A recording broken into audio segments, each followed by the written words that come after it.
ये गाय इतनी गरीब थी कि मुन्ना का पेट भरने के लिए बहुत मुसीबतों का सामना करना पड़ता था। गाय अपना दूध पूरे गांव को पिलाती थी, लेकिन फिर भी कोई उसकी मदद नहीं करता था। गाय मुन्ना का पेट भरने के लिए गांव से दूर शहर में खाने की तलाश में जा रही थी।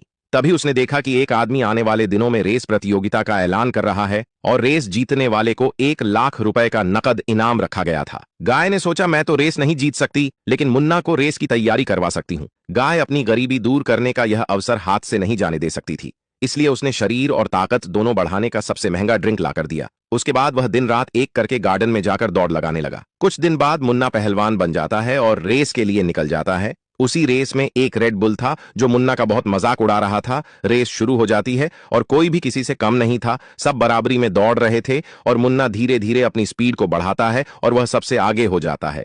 मुन्ना शुरुआत में ही हवा को चीरते हुए तेजी से आगे निकल जाता है। रेड बुल का बच्चा मुन्ना को जीतता हुआ देखकर सोची समझी चाल के तहत तैयार हो जाता है। उसके बाद वह सरसों से भरे झोले को शॉर्टकट रास्ते से लेकर चला जाता है और जिस रोड से रेस गुजरने वाली होती है उसी रास्ते पर वह सरसों फैलाकर चला जाता है। मुन्ना सरसों के ऊपर भी तेजी से दौड़ते हुए आ रहा था, तभी आखिर में फिसलकर गिर जाता है। अब रेड बुल आराम से उसे पीछे छोड़कर भागते हुए चला जाता है। उसकी साजिश काम कर जाती है और रेड बुल इस रेस का विनर बन जाता है। रेड बुल को जीतता देखकर लोग तालियां बजाने लगे, क्योंकि वो लोग पाकिस्तानी थे। तभी उसी भीड़ का एक आदमी स्टेज पर आया और बोला, जीत मुन्ना की ही है, क्योंकि मैंने सीसीटीवी में सब देख लिया है कि यह मुन्ना को हराने की साजिश की गई है, इसलिए यह अवार्ड और पैसा मुन्ना को दे दिया जाता है, क्योंकि वही इसका असली हकदार है। अगर आप लोग इंडियन हो तो मुन्ना के लिए लाइक करके कमेंट में आई लव मुन्ना लिखो।